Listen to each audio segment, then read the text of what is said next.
Assim, agora, hoje, quando examinamos nossas igrejas denominacionais, metodista, batista, presbiteriana, luterana, Igreja de Cristo, assim chamada, e pentecostais e demais, onde encontramos isso?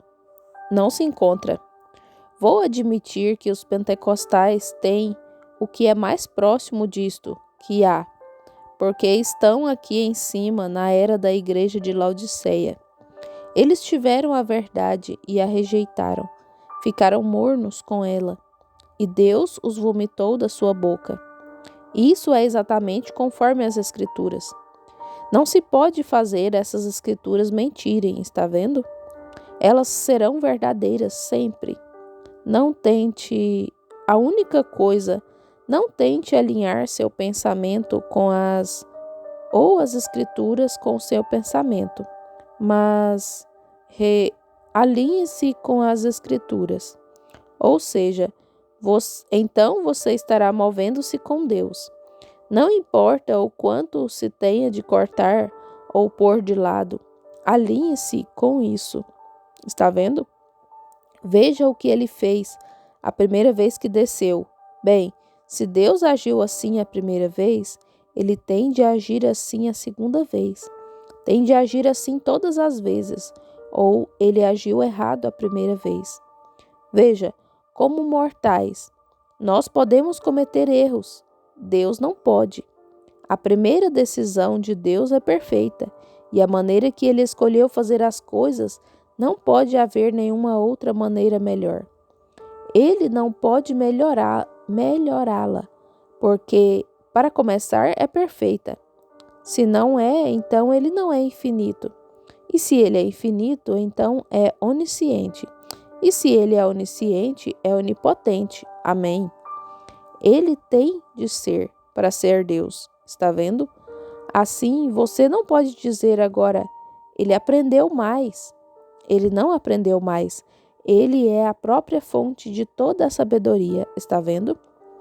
Nossa sabedoria aqui vem de Satanás. Nós a herdamos do Éden, onde trocamos fé por sabedoria. Eva trocou.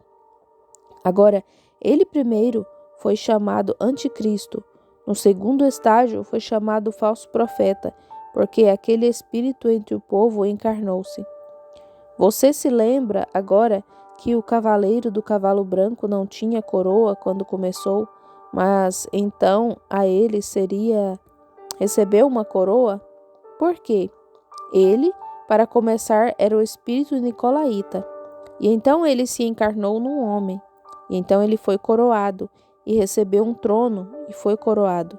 E então ele serviu aí por muito tempo, como veremos enquanto os selos se abrirem. E então verificamos, depois daquele longo tempo, Satanás foi expulso do céu, e ele desceu, conforme as Escrituras, e se entronizou. Somente pense, entronizou-se naquele homem e tornou-se uma besta. E tinha poder supremo, como ele fez.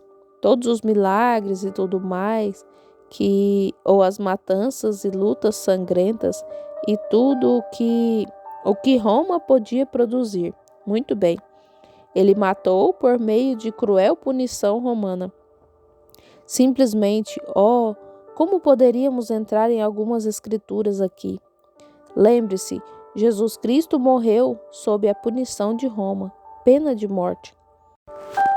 A mensagem que tenho no coração para pregar aqui nesta próxima reunião, na tarde de Sexta-feira Santa, aborda 4 coisas. Veja, ali eles o crucificam. Ali, o lugar mais santo e mais religioso do mundo era Jerusalém. Eles, o povo mais santo que se supunha ser no mundo, os judeus. Ali eles crucificam. A punição mais cruel que Roma podia produzir. Crucificaram-no. Quem?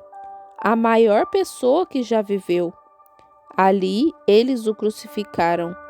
Oh, que coisa!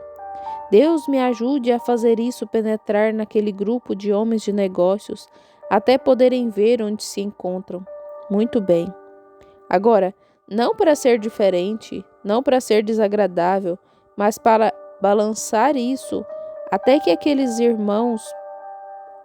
aqueles irmãos poderem ver que seus dignatários e santos pais e coisas que estão redigindo nesse jornal dos homens de negócios são bobagem. Cristãos não devem chamar nenhum homem pai. Eles começaram com isso. Tenho tentado ajudá-los em tudo que posso. Veja agora onde esta fita vai. Assim, para mim acabou. Certamente não terei mais nada a ver com isso. Muito bem. Primeiro, lembre-se de Cristo.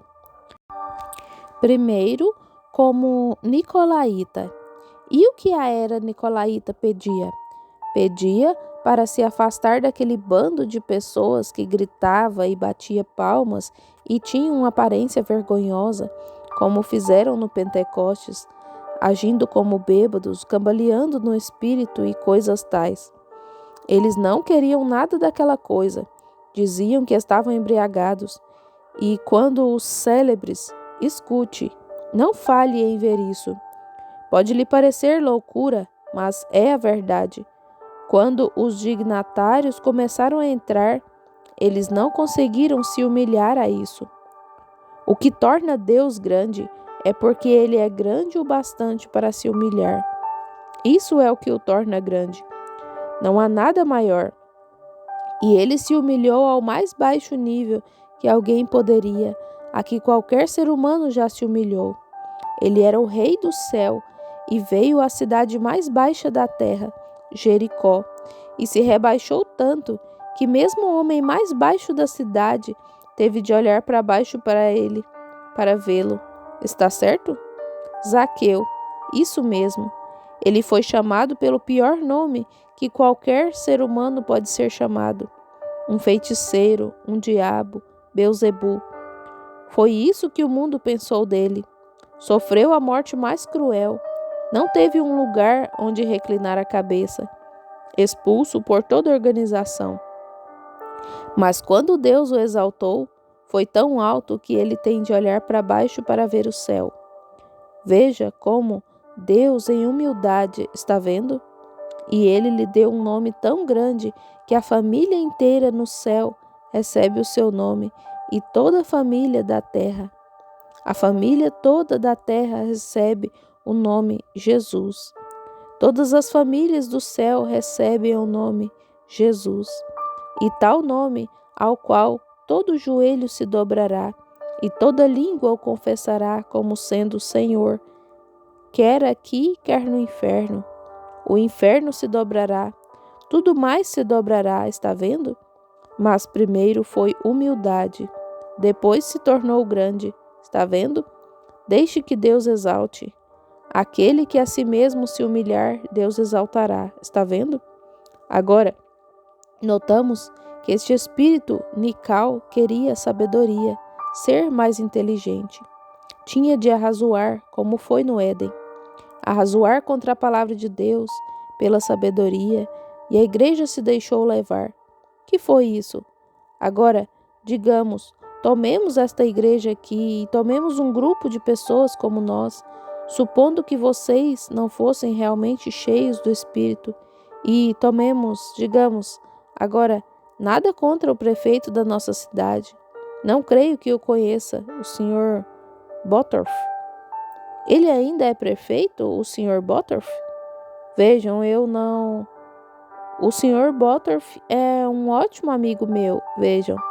Mas, digamos que o prefeito da cidade, toda a força policial e todos os delegados de polícia, e eles todos frequentassem aqui.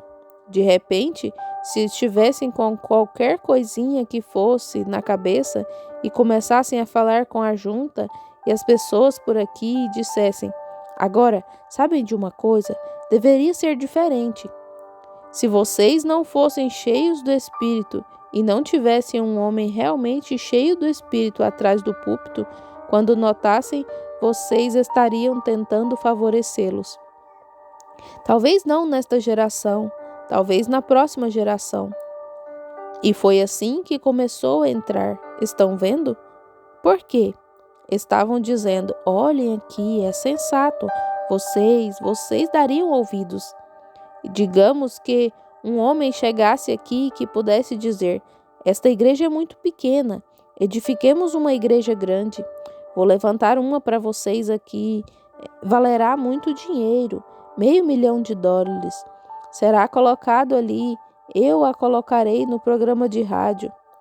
Quando se faz isso, então ele está tratando de seus próprios interesses. 90% das vezes, vocês sabem, um desses tipos. Logo se nota que se assim acontece, então ele faz tudo para que lhe seja conveniente. Não se pode dizer nada, porque o irmão fulano de tal lá atrás, ele sustenta as finanças dessa igreja. Estão vendo? E então pega-se um modernista de algum seminário que conhece acerca de Deus mais ou menos tanto quanto um hotentote conhece acerca das noites egípcias, e ele chegará ali e procurará favorecer esse indivíduo, porque ele sempre lhe compra um carro novo, permite-lhe viajar de um lado para o outro e lhe compra isto, aquilo e aquilo mais. Agora, foi exatamente assim que começou, certo? Note, sabedoria e sagacidade. Diziam: agora, olhem aqui, não é mais do que sensato? Agora, nossas mulheres, que diferença faz como elas usam cabelo? Mas a Bíblia diz que faz diferença sim. Considere só essa coisa, além das centenas de outras, está vendo? Faz diferença sim. Deus disse que fazia diferença, de modo que é uma diferença. Mas veja, se fomentarem isso, e a junta de administradores e diáconos e tudo mais, de repente, ou o pastor entra ou sai, simplesmente isso, veja, é o povo que elege. Muito bem,